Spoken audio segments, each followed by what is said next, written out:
Hello friends, it's time for a video of everything that has happened musically in 2014 thus far. A few things you might notice: the light behind me is very bright and I'm very dark, and it's because I'm recording this video at night, which isn't advised when you have a very poor camera that you do your videos with.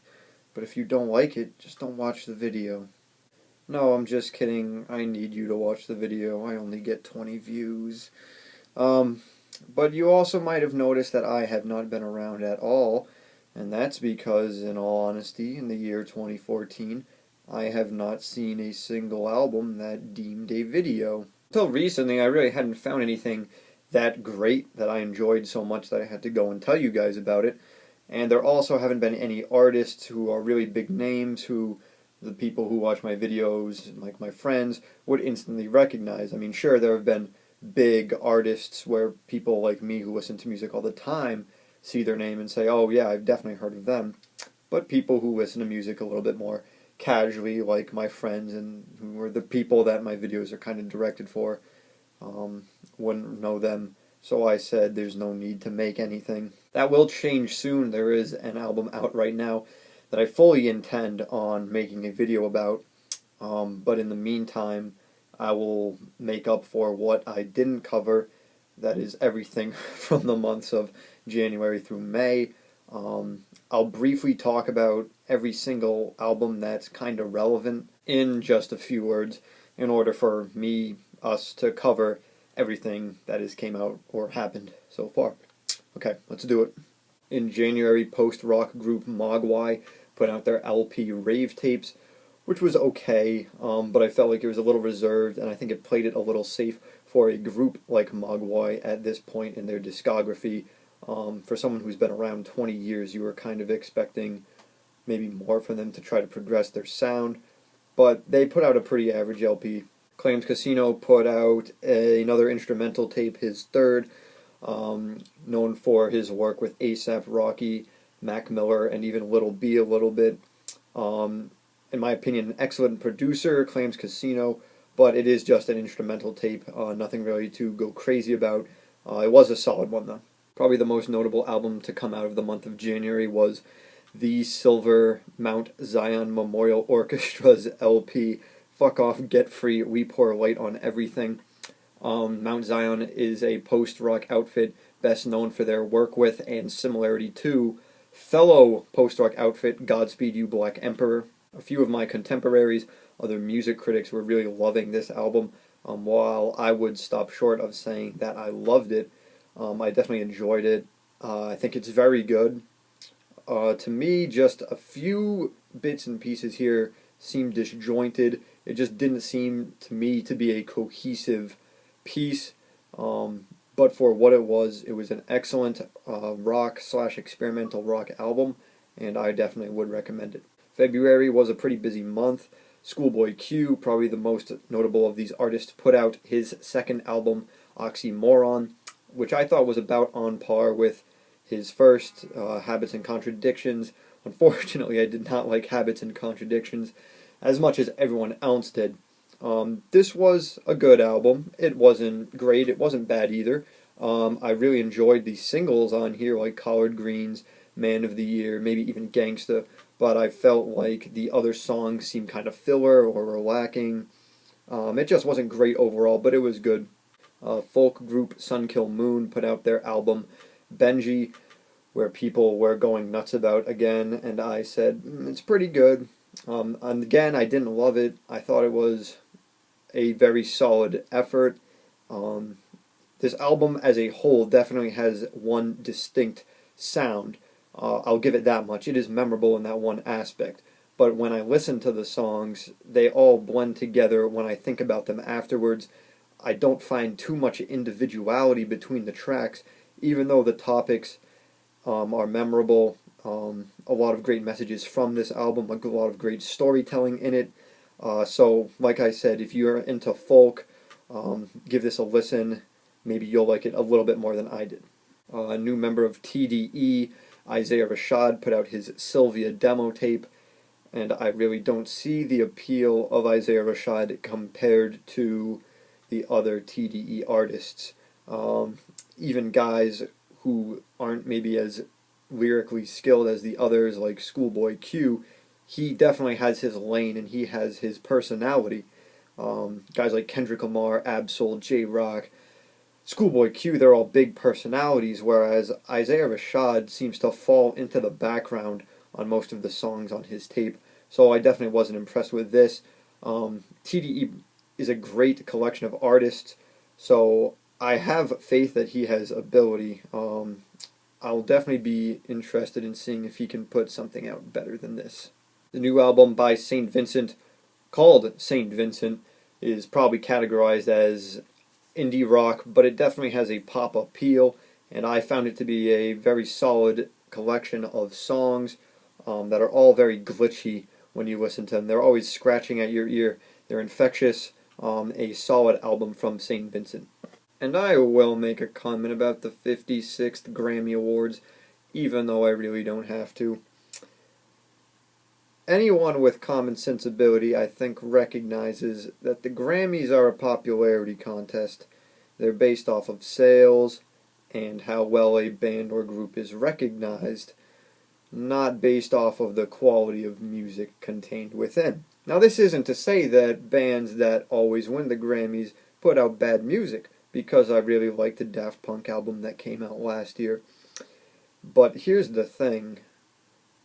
Anyone who's anyone knows that Kendrick Lamar's album was better than Macklemore's. It's kind of common sense. Why do you think Macklemore won? Because he has a more mainstream appeal, because he is not talking about his experience in the ghetto, and because it just so happens that his little gay rights campaign comes at a time when gay rights are gaining more and more momentum. So, what I'm trying to say about the Grammys is, they don't matter. That's my little rant. Let's see what happened in March. Oh, yep, Rick Ross put out a new album, but unfortunately it leaked all the way back in 2010 when he put out Teflon Don, because to be perfectly honest with you, if you've heard one Rick Ross album, you've heard them all. I don't need to go into depth about what he has going for him on this record. I couldn't believe how unfocused and undisciplined the new Foster the People album Supermodel was. The problem with their music is that when it lacks a innate catchiness like Pumped Up Kicks has, it just turns into a big soupy mess of ideas and catchphrases floating around, which don't really stick or resonate. So I definitely wasn't liking that. Pharrell's album Girl, I refuse to comment on. I hated it. Skrillex came out with his album Recess. Sorry. And Skrillex's album was your typical Skrillex album. Big bass drops and funny noises, and Skrillex being kind of goofy. So it was enjoyable, not too great, your typical Skrillex stuff. But the gem to come out of the month of March was the Freddie Gibbs and Madlib album, Piñata. Freddie Gibbs brings back to life a very old school style of rapping. The guest features are great. This album has that gangster vibe that old classics like The Chronic or Doggy Style from Snoop Dogg did. And Madlib, who is the producer on this thing, who collaborated with Freddie Gibbs on the entire album, does an excellent job as usual. Madlib, one of the most critically acclaimed producers of the past decade. Everything he touches turns to gold, and the tracks here are no exception. Great album, Piñata. In the month of April, indie rock artist DeMarco put out an album, Salad Days. I really enjoyed it. I would recommend it if you're into indie rock. As crazy as this comparison is going to sound, this album reminded me a little bit of the Beatles, especially the vocals. The Pixies, a well-known indie rock group from Boston, put out an awful album. Would not recommend it. What else happened? Future put out his album Honest, the Atlanta rapper. Unfortunately, I just don't find Future to be that talented. Some people like that. Maybe give it a listen, see what you think. And then finally, the hip-hop group Ratking from New York put out their record, So It Goes. Ratking is an underground hip-hop group who I guess you could call noise hop. But on this record, they just have a great sound going for them. They have very nice jazz pieces to give this album a very New York style flavor. New York being where the group is from, and I think it is one of the better records to come out so far this year. And finally, in the month of May, pop singer Lily Allen dropped her album Sheezus, which was somewhat of a comeback, and it wasn't a good one at that either. Not a lot of these songs had a pop sensibility, not a lot of rhythm to these tracks, and the lyrics were just stupid for the most part. The jazz/instrumental hip-hop group Badbadnotgood released their album, which is simply titled 3. I really love that as far as an instrumental album goes. The jazz-themed tracks on this album are great, and this band really does have an ear for making very individual sounds. There is no questioning the uniqueness of each individual track on the album. They all have their own personality, and they flow well together too. So a very strong release, I think, from Badbadnotgood. The Roots released their album, And Then You Shoot Your Cousin. The Roots are known and considered as hip-hop's first band. They've been around since 1987, so obviously they've gone through a ton of personnel changes. Nowadays they are headed by frontman Questlove.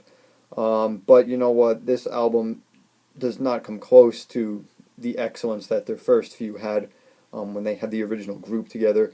I found this to be pretty bland and not worth a listen, to be honest.